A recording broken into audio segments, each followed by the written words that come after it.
اعوذ باللہ من الشیطان الرجیم، بسم اللہ الرحمن الرحیم۔ السلام علیکم دوستو۔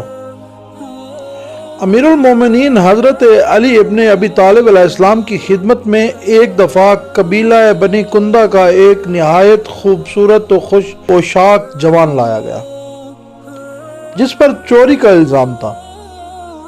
حضرت نے اس کی شکل کی طرف دیکھ کر ارشاد فرمایا کہ اے جوان خوشرو، کتنے افسوس کی بات ہے کہ تو نے اس زیبائی صورت و جوانی، خوش پوشاکی اور اعلیٰ نسبی کا کوئی خیال نہ کیا اور خود کو داغدار بنا دیا، جس کے نتیجے میں اب تیرا ہاتھ کاٹا جا رہا ہے۔ یہ سن کر اس شخص نے اپنا سر نیچے جھکا لیا اور اس کے بعد کہا، اے امیر المومنین، اللہ میرے حال پر رحم کیجیے۔ خدا کی قسم میں نے آج تک چوری نہیں کی تھی، یہ میرا پہلا گناہ ہے۔ حضرت نے فرمایا کہ تیرے حال پر افسوس ہے، خدا کسی کو اس گناہ پر رسوا نہیں کرتا۔ سچ بتلا کہ چند مرتبہ تو نے یہ حرکت نہیں کی ہے، یہاں تک کہ تو گرفتار ہوا اور اب تیرا ہاتھ قطع کیا جا رہا ہے۔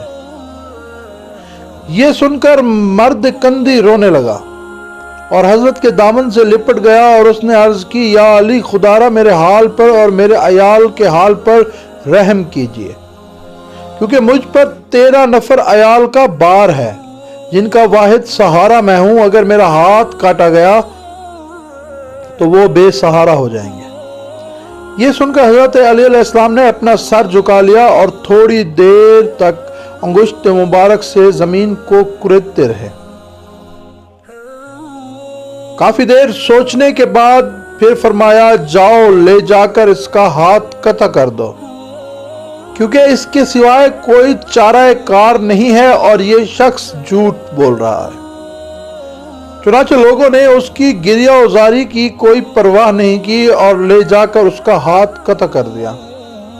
پھر جب کٹے ہوئے ہاتھ کی انگلیاں حضرت کے سامنے ڈالی گئیں تو اس شخص نے اقرار کیا کہ خدا کی قسم میں نے 99 مرتبہ پہلے چوری کی تھی، اور یہ چوری جس پر میں پکڑا گیا ہوں اس سے میری 100 چوریاں مکمل ہو گئیں۔ اب تک خداوند کریم نے میری پردہ پوشی کی تھی جس سے میں نے ناجائز فائدہ اٹھایا۔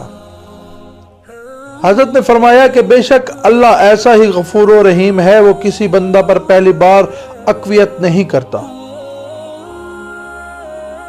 یہ قضیہ دیکھ کر لوگ حضرت علی علیہ السلام کے ہاتھوں کو بوسہ دینے لگے اور کہنے لگے کہ یا علی علیہ السلام، خداوند کریم آپ کے سایہ کو ہمارے اوپر باقی رکھے۔